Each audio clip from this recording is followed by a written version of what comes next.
days at the stick. From who's got it better than us to brick by brick. It's always the 49ers way, from off-season to game day. Yeah, we talk back. It's the 49ers Cutback.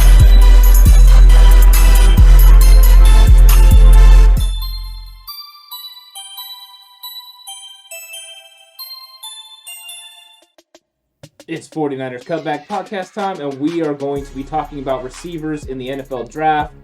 We're going to be breaking down the top guys and letting you know who makes sense for the 49ers. They have an opportunity maybe to get any of these guys if they go wide receiver in the first round. True. That would be kind of a interesting situation to go wide receiver after getting Brandon Ayuk last year. Yeah. But if you go best available player, somebody could fall to them, and then it would be interesting. Horst, what do you think about this receiver class? I think it's another interesting group because there's about 3 guys that I don't think anyone would argue as our first-round picks. Then I think people's lists get real interesting after that. That's kind of a eye of the beholder situation with the rest of the group. I think there's a lot of very good players and 3 elite players. Yeah, and I think there's people who might even argue on that because there's a lot of people who I don't think we're as high on that people are really, really, really high on. I think there's people who think this is really a 5 or 6 guys that are solid, solidified top of the class, and then the list gets really, really complex. I don't think we necessarily agree on that. I think all of us pretty much feel there's 3 guys who are at the top of our list, and then it kind of varies from there based on skill sets and things that guys bring to the table. But there's a lot of variety in this draft at the receiver position. A lot of guys who are speed guys, a lot of guys who are big jump ball, big body type receivers, physical, and a lot of guys who would fit in really good roles and like as slot receivers specifically. It's a very diverse wide receiver draft. And if you're excited about this video, you should hit that like button right now. Hit that like button, subscribe if you're not subscribed already, and let's get into this. Yeah, one thing I'll say is that this draft is not as deep at the wide receiver position as it was last year. Last year, there was so many big-time talent that you could find all the way through, from second-round guys like Claypool to later on Tyler Johnson that played in the Super Bowl with Tampa Bay. There was guys all the way through. Darnell Mooney, a late draft pick, somebody that made waves this year. So there are a lot of guys. But Horst, who is your 5th best wide receiver in this draft? My number 5 receiver is Amon-Ra St. Brown from the real Pac-12 champion USC Trojans. He's a guy that works best out of the slot. He's 6'1", 195 pounds, which is good size for a slot receiver. It's a little undersized to play on the outside. When he's on the outside, he doesn't really play up to that solid frame. He's not the kind of guy that's going to run a go route and jump over the top of someone and take the ball in the NFL. But what he does great is he works the middle of the field really well. He runs the short and intermediate routes very well. He's got great body control and agility when he's doing that. And he will make the tough catch over the middle of the field knowing he's going to get hit, which doesn't happen as much in the NFL anymore. But it still is a good trait to have. When you think about your typical Wes Welkers, Julian Edelmans, that type of player, that's about what I see from him, is that he's your first down guy. On 3rd and 4, he'll go get you that first down over the middle of the field. So slants, in-breaking routes, anything like that, he's great for. And he will go attack the ball, even if there's someone all over him from the short to intermediate range on the field. The only thing he lacks really that's glaring is I don't think he's top-end speed. He's very quick in short spaces, but he's not going to come out and run a 4.3 and dazzle you at the combine. So I think he's one of those guys that if he were to fall to their pick in the 2nd round, the Niners should take a serious look at him because they still haven't really found their slot guy yet. Under Shanahan, Trent Taylor didn't really work out. Travis Benjamin didn't play last year, and Richie James, he's had his moments, but he's also had his moments where he didn't look good. So that's a position that might be of need that people don't bring up a lot, is a slot guy. And where do you project him going? I know you said maybe to the 49ers in the 2nd round. Do you think he's a 2nd, 3rd round guy? Or to me, he's top half of 2nd round. Top half of 2nd round. You got to remember, I've probably literally watched 85% of the games he played. So kind of the same, Michael Pittman kind of went in the same area last year, so sort of the same thing. Yeah, different player, but... Oh, way different. Same speed maybe, but different size. Yeah. But he's, and that might hurt him a little bit if he comes out and runs a slow 40. He might drop towards the bottom of the second to the third, but I think, to me, he's a top to mid-second guy. I think he's very undervalued, too. I think you might be able to get him later than that because I don't think people value his skill set as much. But I do believe, I do agree with you. I think he's probably more closer to a second-round talent than anything else. My guy at number 5 is a guy and a name that's familiar to a lot of people. It's Terence Marshall Jr. out of LSU. Big, tall guy, lanky, 6'4", 200 pound roughly. Big knocks on him is the speed. Not the most quickest, fastest guy in the draft at the receiver position, but he's a big physical guy, very versatile. I don't know if he's necessarily a positionless guy like we talk about. I don't think he can run the ball as well as maybe like a guy like Jalen Hurd, who played running back in college and has shown the skill set, but definitely versatile in the pass game, can do a lot of different things. Big playmaker as well. Loved on film. His route running was actually very impressive for his size. But he does take a while to get in and out of routes. It reminds me a lot of DK Metcalf, like you talk about how long it takes him to get to some of his more intermediate routes and deep routes. But you can't knock the size. At 6'4", he's got a very, very good vert as well. He can go up in space. He's not as physical as a guy like DK Metcalf. So you do have some questions about more physical DBs and safeties, whether or not he's going to be able to go up and dominate them as much as he did in college. But it's worth a shot and a fly on. I think people are really, really high on this guy. I like him. I'm not as high on him as some people are, which is why he's at 5 on my list. But the big thing I've always said about the 49ers and the thing that I think we need is the big over-the-top playmaker. While the speed isn't there, he is a guy that's more of a jump ball threat, so you can take 50-50 shots with a guy like Terence Marshall than you can with some other receivers who are on the shorter side of the spectrum. Brandon Ayuk and Deebo Samuel, while they are both very talented and can get over the top, they're more of the over-the-top stretch the field type of guys, whereas Terence Marshall is more of a jump ball, sort of 50-50, big body, big red zone target that I think could help the Niners in short down yardage situations and make teams at least have to cover one half of the field with one guy. That may open up some things for other players.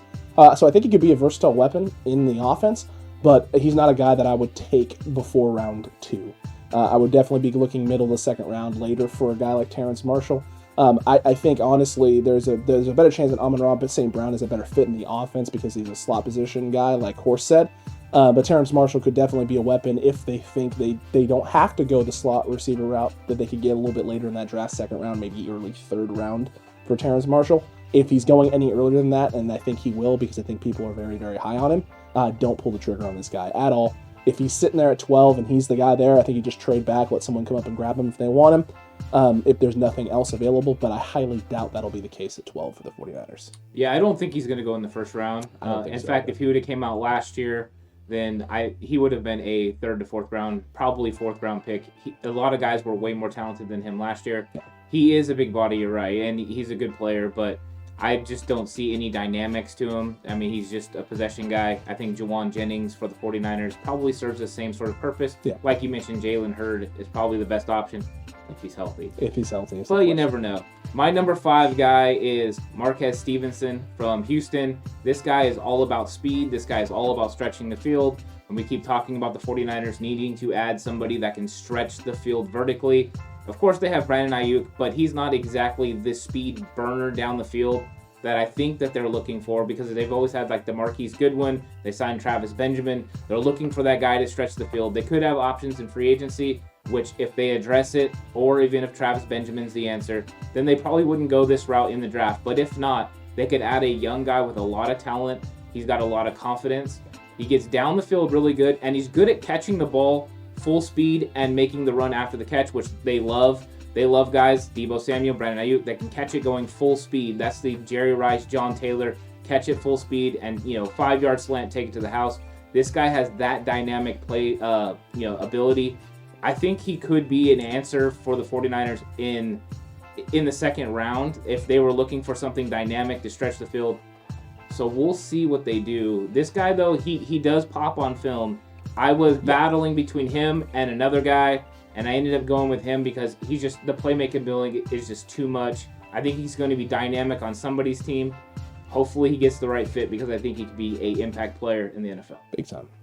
And my number 4 guy now is from the powerhouse of the Big Ten, Minnesota, Rashad Bateman. Things I like about Rashad Bateman, he's a 6'2", 210, well-built guy. He really uses his body well in the terms of blocking people out from the ball and not letting them keep him from making a catch when we're talking on like in-breaking routes over the middle of the field. He's not as adept at going up and getting a deep ball as I would like from a guy his size, and I don't know that he has top ends. He doesn't seem on film to show top end speed as far as breaking away over the top, but he's a really good zone beater, finding a spot in his own defense, sitting there, getting the ball. He's shown great ability at that. And one thing about him that's impressive is he's put up big numbers in college without great quarterback play. Minnesota, I couldn't even tell you who Minnesota's quarterbacks were, and I watched film on him. So I think that's a big thing from him. He runs kind of like St. Brown. Like I said, he runs the in-breaking routes really well, except for he's bigger and stronger. He's not quite as agile as him, but he's bigger and stronger. Another thing he does really well is that back shoulder throw along the sideline. He's good at using his long arms and his big body to keep guys off him and keep them away from the ball if the quarterback makes a good throw and snatching that play. And that's a big thing in the goal line to have. And the Niners, I think, for years have struggled to have a receiver that can do that. So that's where he fits in with the Niners. I actually don't think he's a supreme great fit in their offense. I think they look for something a little different in receivers. But I like, if you're looking for a big body guy that's going to attack the ball, has sure hands, he's your guy. I don't know that he ever develops to a all-pro type receiver, but I feel like he's one of those guys that's going to play 10, 12 years and have a whole lot of 700-800 yard, 8 touchdown years. Where do you equate him to Michael Pittman? Because Pittman came out with similar size, similar speed. Where do you see them as far as equating? The thing with Pittman, and once again, obviously I watched a ton of Michael Pittman in college because I like USC. I think Pittman was very similar except bigger and stronger. Yeah. They both struggle to separate over the top. Bingo. I think he is similar to him, but Pittman's like 6'4", and about 225, where he's 6'2", 210. Huh. Pittman in this class, I think, would be the number 4 receiver if he would have if he'd have played another year at USC. Yeah. He probably might be a bottom of the first round guy this year. I think he fell late second, early He fell to the second round of the Colts. Second round. And he had the kind of season that I'm talking about when he was on the field, that he's never going to blow you away or completely take over a game, but he will make solid catches. Same idea. I think he projects better. Bateman projects better as a number 2 receiver than number 1, but he'd be a very good number 2. And second round pick. Yeah.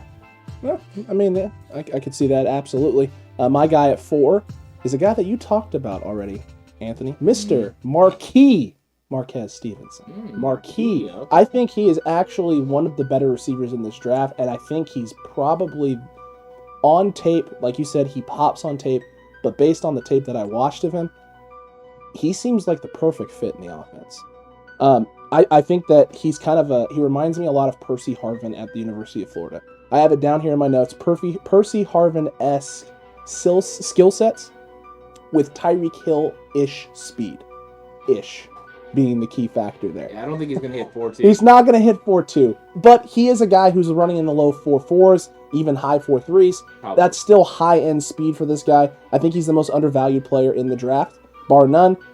He's a threat in more than just the pass game. A lot of the stuff on film is him running a lot of fly sweeps, little screen action stuff, even some reverse action as well, which means he's diverse. You can use him in that role. When you got Deebo Samuel injured or Brandon Ayuk, you don't want to use him as a fly sweep guy. You can throw him in. He can be your fly sweep option, and you don't really lose a whole lot. He's not the big physical guy like Deebo Samuel is. He doesn't have the physical skill set, but he has the speed to get to the edge.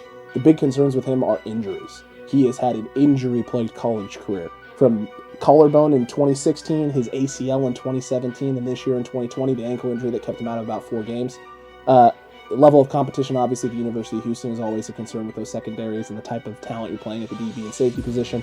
And then I have some concerns actually on him on his short to intermediate route running. Some of his short to intermediate route running is curious. Footwork sometimes isn't there. He doesn't know how to get in and out of breaks quickly. Sometimes he's fast all the way through a route. Sometimes he's really slow and delayed on some of the routes. He's definitely not as polished of a route runner as Brandon Ayuk is coming out of college. Which is why I think, this is why for me he's undervalued. I don't think he's a guy who is going to go in the second round. I think a lot of teams would be too nervous to take him that high. I think he's a guy that may fall into 3rd, 4th round range because of the route running concerns and the injuries as well.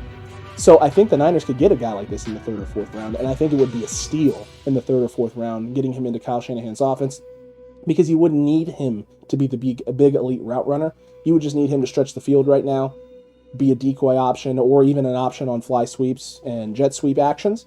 And you can do a lot of different things with him without having to put a big load on him early in his career and give him time to get comfortable in the system and work on some of the things that he needs to work on. He also needs to work on his run blocking on the edge. He's not a great run blocker as well.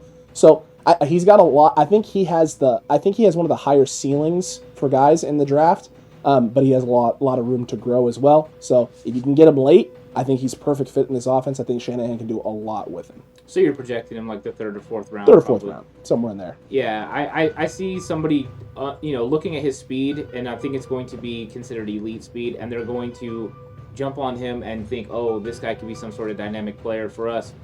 The concern will be Kyle Shanahan's going to look at his route running. Kyle Shanahan likes taking guys that are great route runners. He does. And the outlier to that was Deebo Samuel, but he liked the other things that Deebo Samuel did. So the question will be, will this guy really register on Kyle's radar, especially how hard he grades receivers? He could. And if he does fall the 3rd, 4th round, I think you're right. He's an option. There are also other options that are really fast that are going to come into this draft in that range. So maybe they go that route. We'll see what they do. My guy for number 4 is Shi Smith. And this guy, I don't know how many radars he's going to be on. This guy is probably going to end up going later in the draft. But I think that he has big-time talent. He's got toughness. He's very physical. His measurables aren't going to jump off the board. He's not going to go out there and scare you with his size or his speed. But what he is he's a heck of a football player. You get the ball in his hands through fly sweeps, reverses. He catches the ball over the middle very well. He knows where to sit down in zones. He can also get down the field and make catches. This guy is a positionless style player that the 49ers like to draft. I liked him a lot because I thought that he added that kind of that extra physical nature like Deebo Samuel does, that kind of get in your face and make plays happen. This guy reminds me of an old school style of football player. He's not flashy. He just gets it done. He has great hands. To me, he jumped off the film. He went from being kind of an unknown guy to a guy I had to have in my top 5. And this is a guy that absolutely, I think, could be in the 4th to 5th round, probably 5th round. If the 49ers have an opportunity to take him with a 5th round pick, I would absolutely do it. He would bolster the team, and he would give you some insurances in case Deebo Samuel has some injuries. This guy can go. He can play inside and outside.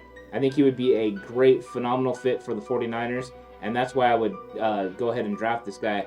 I'm not sure he's going to be on a lot of people's radars, but he did have a heck of a Senior Bowl, so I think that'll get some people's attention. That's where Deebo Samuel jumped up in people's, kind of they're into their view, and they saw him and they're like, whoa, man.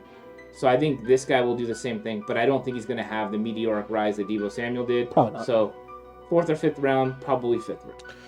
That's where I first saw Shi Smith was I was watching the one-on-ones at the Senior Bowl practice. He looked nasty. I'd never heard of him, but he looked nasty. And then I couldn't believe he was from an SEC school because I was assuming, he was a FCS or lower tier FBS guy because I had never even heard his name. And then it showed he went to South Carolina. I was shocked. But you're right. I haven't got a chance to watch too much video of him, but he looks like a player. So my number 3 guy is Jaylen Waddle from Alabama. Jaylen Waddle, what I really like about him is once he catches the ball, he's a great run after catch player. If he catches a ball with space, you're in trouble because he runs almost like a running back once he has the ball in his hands. And it's fun to watch. They really like to use him on the fly sweeps, those kind of actions. So in that regard, he does fit Kyle's offense. Where he doesn't is I still don't think he's a great route runner. That's my personal opinion from watching him. I think he got away a lot with, one, being more athletic than other people, and two, having Devonte Smith and those guys around him. And so, you couldn't focus on him because they had such good playmakers. Alabama, which isn't a slight, I mean, it's just the truth. He's got a slight build at 182 pounds. He probably needs to put some weight on. But he's a very high-level return man. He's explosive from anywhere on the field. He can make a play. He's actually kind of really similar to Ruggs that the Raiders picked last year. I don't think he'll run that high of a 40, and he's a little more polished than him to me. But I think similar idea. But I honestly don't see the Niners picking him because, one, of his slight frame, and two, I don't know that he possesses the toughness. Now, he has the physical toughness. He came back. He played in the championship game off the injury, so I don't mean he's a soft mental person or anything like that. What I mean is his style of play is not physical. He's kind of a finesse guy. I think he'd make a great slot receiver for somebody around the league. I just don't think it'll be in San Francisco. I agree with you there. I don't think it'll be in San Francisco, but I don't think it's because of anything else other than I think at 12 it's a little early for him. I think he's more of a little bit later, not end of the first round, but probably 20 and later is where he should probably fit in. He's also my number 3 guy as well, Mr. Jaylen Waddle. Improved production every year at Bama. He averaged 22 yards per reception this year, so that's fairly good for receiving position. That's pretty good. Yeah. It's not bad. And he does have top-end speed. He is very, very quick.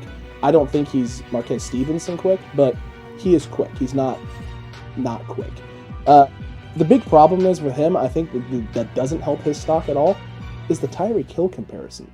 I've been seeing a lot of Tyreek Hill comparisons to this guy, and I just don't see it. No. Tyreek Hill is a much better route runner than this guy is. Jaylen Waddle struggles on the intermediate and comeback routes especially. His comeback routes are almost kind of ugly on film. They're not good. They're not fun to look at. And I think part of that is I don't think he understands quite yet how to control his body on pushing vertically and then getting in and out of that speed of those breaks and coming back downhill. And that may take some time. It may just take more reps for him to get there. But it's not polished yet as a route runner. He may be slightly more polished than Henry Ruggs, like Horst was saying, and that might be part of the reason why Ruggs struggled so much this year as a rookie. But I don't think that qualifies him because of that. I don't think that they should be taking him too early. I see him as a late to mid-late round first round pick, somewhere in there. But I do think he would add a lot at the slot position and the kick return game for the Niners. I don't think that he would be a bad fit. I just don't think that you take him at 12. And I do think that there's obviously going to be guys there at 12 that you would be looking to get if they fell that far at other positions. He's a dynamic playmaker, and he was actually outpacing Devonte Smith before his injury. He was actually, playing at a high level. I think Jalen Waddle is better than Henry Ruggs, and I was high on Ruggs coming out last year because of the elite speed. I think Waddle won't be there at 12. I think he's going to go in the top 10 to 12 picks, and so I don't think the 49ers are going to have an opportunity. He would definitely be someone that you would have to think about. In my opinion, he is Richie James on steroids. He is just built up that kind of player. So if you're looking to get a more dynamic player in the kick game and also somebody that can do the things they always expected Richie James to do, then he would be a nice fit. This guy is a elite player because of his speed and just the awareness. He's a straight football player. When you watch film of guys, there's some guys that just have a little bit of dog in them, and this guy has it. He's aggressive, and he only weighs 182 pounds, but he plays more physical than that. The question is, can his body hold up in the NFL game, taking hits? That is a good question, but we've seen that guys can put on a little bit more size, still keep their speed, and then adjust to the NFL game. I think he will adjust. I think he'll be a player for someone. The question is, will he even make it out of the top 10? I don't think so. I think somebody's going to take a shot with this guy because these kind of dynamic players don't just grow on trees. Yes, Alabama has had a run with Ruggs, Judy. Judy was the best route runner out of all of them. Yeah. Now Devonte Smith and Jalen Waddle. These two guys are better than the two guys last year, and they will go higher because of it. Yeah, I agree with you that I think these are. I'm assuming we all have the same top three, maybe not the same order, but the same three guys. Good chance. That all three of these guys go top 10.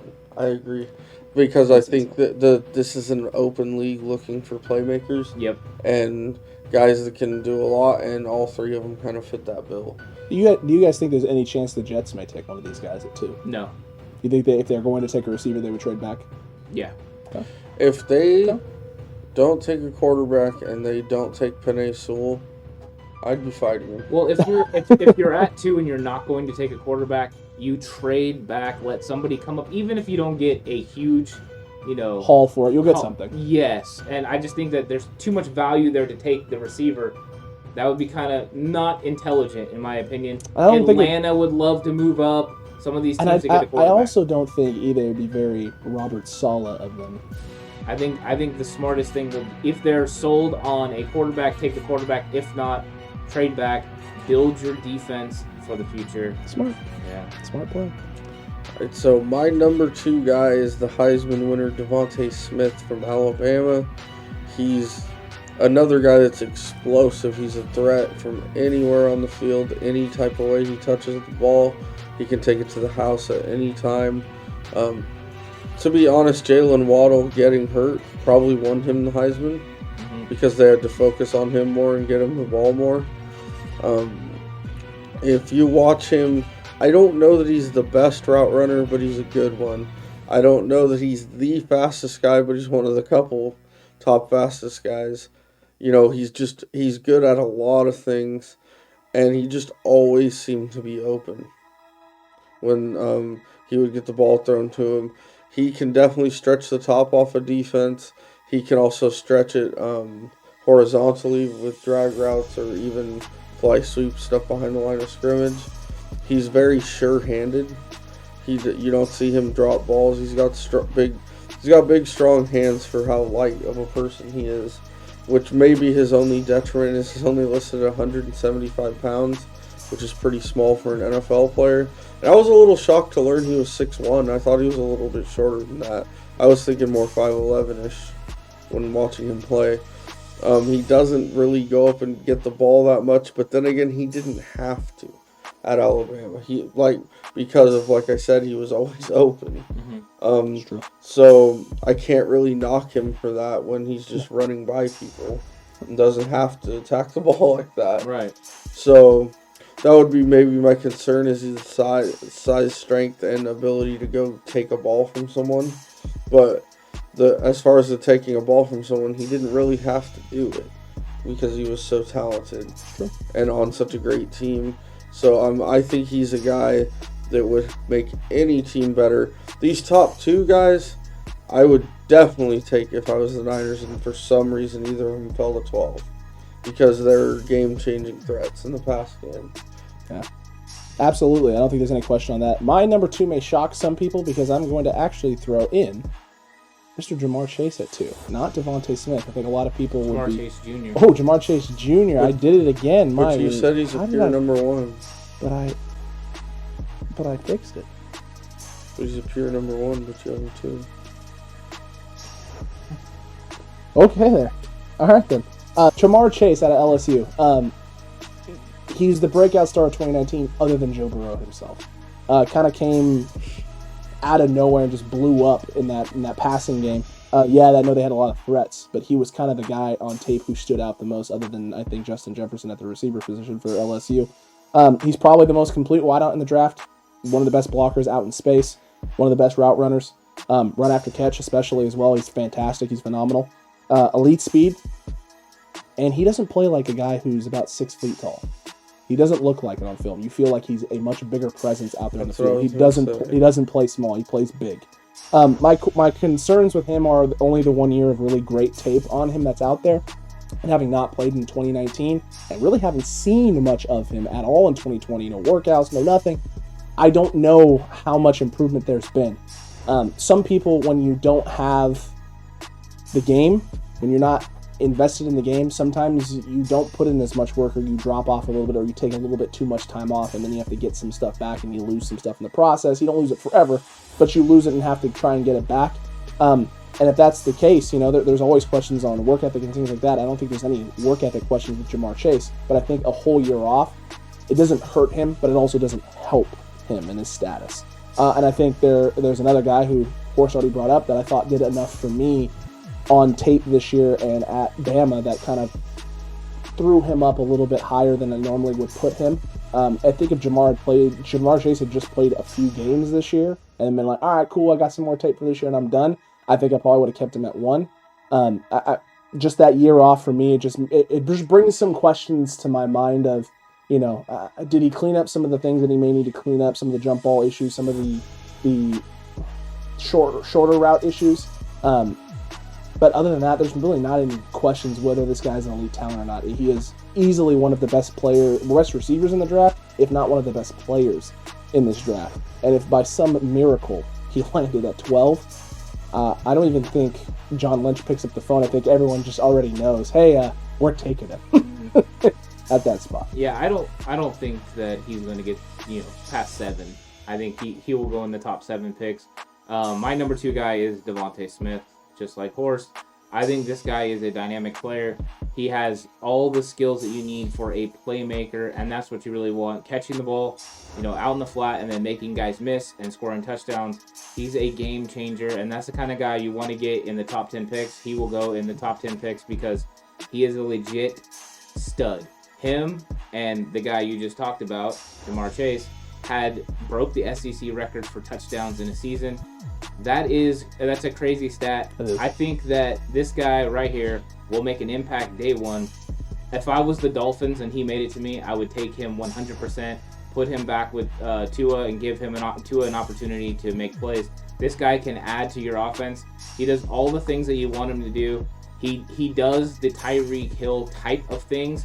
He does not have the Tyreek Hill type of body, but this guy doesn't have contested catches because he's always wide open, and it can't just be the offense. Some of it has to be the player. I think this guy gets wide open and just dominates. He's going to be fun to watch in the NFL as long as his build doesn't affect him, which it hasn't so far, and he can take a beating. He made it through the SEC. He should be able to make it through the NFL. I don't see any reason why this guy can't be a legitimate, number 1 receiver for any team in the NFL. So my number 1 receiver, y'all could have guessed it, is going to be Jamar Chase from LSU.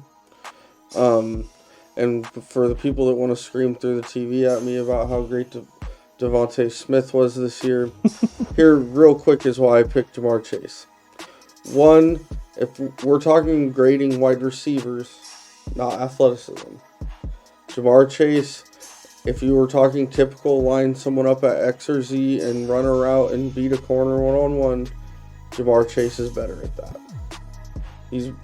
But it's real close between the two. And I like both guys. What's funny about Chase to me is how I said Devonte Smith, I was a little surprised to learn he was 6'1". I was a little surprised, like Alex said, to learn Jamar Chase is only 6 foot. Watching him on TV, live last year, I thought he was 6'2", 6'3", the way he plays. At the very least. So I was a little shocked by that, but he's a well-built guy. He's almost 210 pounds at 6 foot. Mm-hmm. And he's definitely plays a little bigger than that 6 foot when he goes up to get a ball. He runs routes well. He's big and strong. He catches everything. But I really don't think you can go wrong with either of these two guys. I think they're a notch above everyone else. And once again, love to see him on the Niners. He ain't going to get there, but that'd be amazing. And I don't fault him for not playing this year. No. Because I do understand that he's one of those guys that played so well last year. He had the Devonte Smith year last year. And the only thing he could have done was get injured or play not as well and see his draft stock drop. So I understand why he made that decision, and it was probably a smart one. If this guy gets out of the top 5, I'd be shocked. I would be stunned too. And like you just said, you can't knock the guy for trying to protect the draft status and the draft stock. I mean, it's a big difference between getting drafted in the top 10 and being, in the second, third, fourth round if you get an injury or something happens like that. So you completely understand it, but my number one guy is going to be Devonte Smith from Alabama. The big things for me is I'm not as down on his route running as maybe Horst was, because I know you had brought that up a little bit. I do think he can run pretty much every route on the field. I think the thing that impressed me the most and why I kind of elevate him is when I watched film, the thing that impressed me was the routes across the field that he ran. How much separation he got, like you talked about, Ant. I think that is a skill set that a lot of NFL teams are looking for at their wide receiver position. Having guys that you can send across the field 10, 12, 15 yards and then just outrun the coverage if your quarterback has enough time. You can make those throws, and those are big plays. Now, the question is always, does your quarterback have enough time for that route to develop? But he's not by any means a slow guy, right. So you don't need 6-7 seconds. You might just need 4 or 5, which is a second or 2 seconds longer than typically your quarterback wants to be in the pocket. But you've seen what the Chiefs have been able to do with guys like Watkins, guys like McCole Hardman, guys like Tyreek Hill, those fast, elusive guys who can get across the field with their routes. And Mahomes can extend plays just a little bit, and it just turns into big plays every single time. I think more and more NFL teams are starting to look for guys who fit kind of more of that mold as a receiver, and can do those type of things. And I think that's what, for me, that's kind of what elevated his draft stock, is if you got a guy like that on the field who can get across the field against a coverage and against a guy, a man in space or a zone, and just knife across it. If your quarterback has enough time in the pocket or can escape and get out, it's big problems. It's huge problems for a defense. And I think he does that better than most receivers in this draft class. And so for that reason alone, that's why he kind of went up into my number one slot. I think the big thing for him, the big question is run after the catch. He doesn't have a lot of great run after catch highlight clips. And in the times that he does kind of get tackled, he does not a guy who's going to break a lot of tackles, 6'1", 175 pounds. And it's just not going to happen. So if you're expecting him to be a guy who you get out in space and he breaks a couple tackles and muscles a guy through, the physicality aspect that's not part of his game.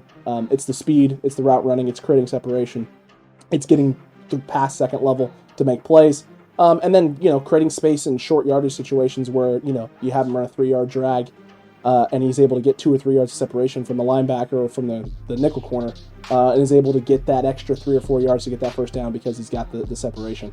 I think he could be a big crucial piece, but again, there's no way he gets to 12. And if he does get to 12, we're living in some Twilight fantasy world in which crazy things are happening. Well, we have lived in that Twilight because we did a mock draft, and Devonte Smith was sitting there at 12, and we had to take him. And we took him. Yeah, we had to take him. And I don't know, have they released that podcast? I'm not positive if that came out, but that's you guys will find out. Stay tuned for that. That's coming at some point. We definitely took Devonte Smith because he was the best player available. Just him in the Kyle Shanahan offense with Ayuk and Debo it was too much for us to handle. There's no way PFF can rate us as the worst wide receiving core if that happens. Absolutely not. Now, saying that, my guy was Jamar Chase. And the reason being is it says on the slide he's a pure number 1. He's a guy that can play outside, he can play inside, which was the knock on Justin Jefferson coming in. There was a lot of people that thought, he can only play the slot. I happen to have been one of them. I was wrong. Justin Jefferson played absolutely fantastic for the Vikings this year and was a big-time player. And I think Jamar Chase is better than him. And so right away, if Justin Jefferson was a legit, top, he should have been a top 10 pick from his talent level, then this guy is definitely a top 5 pick because he's a little bit better than Jefferson. This is the reason that Justin Jefferson played in the slot so much, because Jamar Chase was so good on the outside. Yeah. So this guy's just a level up. He's a dynamic player. I have no problems with him sitting out the year. If Joe Burrow went in the draft and you saw who the quarterback was for LSU, I'd sit out the year too. I'd be like, I'm doing the whole COVID thing. There's no way in heck I'm gonna have the same season without Joe Burrow. No, yeah, I mean it just didn't make sense for him draft stock wise. And then I'm sure he's been working on his game because this guy wants to prove that he's the number 1. I guarantee you there is a little chip on his shoulder from seeing Justin Jefferson do so well because now he has to prove he's better than Justin Jefferson. There is a competitiveness that was with that team, and I think it's going to carry over in the NFL. This is another guy that's a straight dog, and that once you get him the ball, he's going to make plays. Not a lot of wide receivers can play to this level. This guy's a fantastic player. I see him as an elite wide receiver 1 in the NFL. Anyone who gets him, lucky to have him. Once again, my top 5 starts with Amon-Ra St. Brown 5th, Rashad Bateman 4th, Jalen Waddle 3rd, Devonte Smith 2nd, and Jamar Chase 1.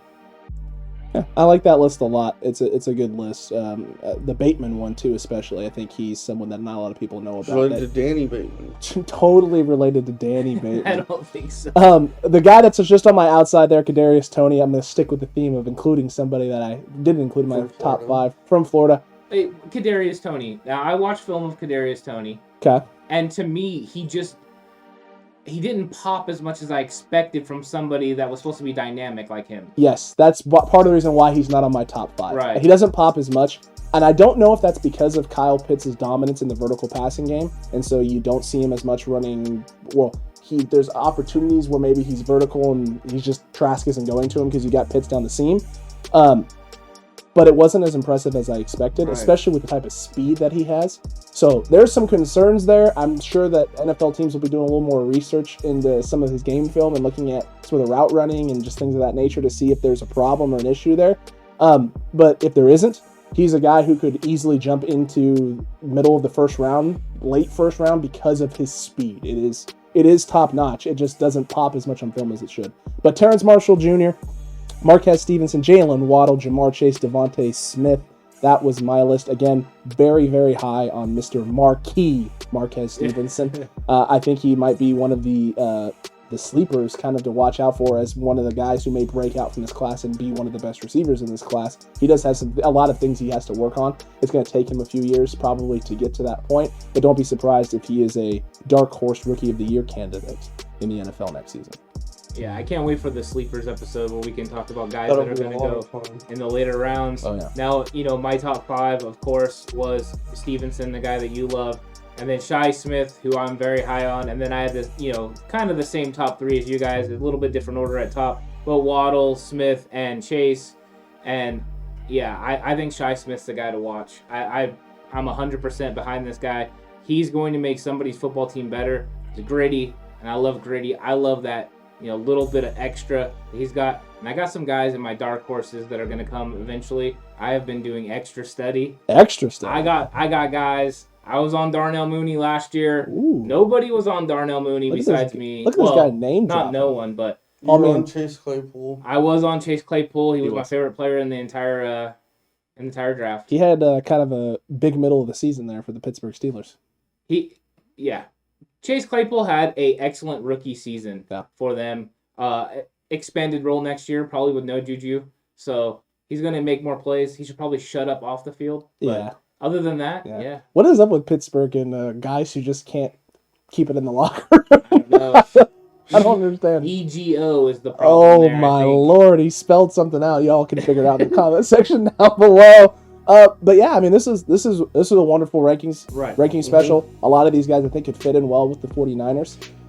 Let us know what you think in the comment section down below. Is there anyone we missed on this list? Is there anyone that we're not high on that you're high on? Let us know down below. Let us know who's a good fit. And shoot, what round will they get drafted in as well? Don't forget to like the video, subscribe to the channel if you haven't already, hit that notification bell.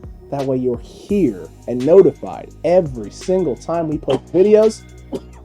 And these videos specifically, every Tuesday at 5:30 p.m. Pacific time, and Friday, our normal Friday uploads. And we've been having daily uploads as well. You don't want to miss this. Right, and Friday is going to be a special episode. Are we going to have another live stream? We are. Oh, my word. Can you let the people know specifically what time that live stream's going to be? It's actually going to be at 6:30 p.m. Pacific time. Specifically at 6:30. We got to push back a little bit. We got some things we got to get ready and set up. So we need that little bit of extra time to get ready. And we're mock drafting.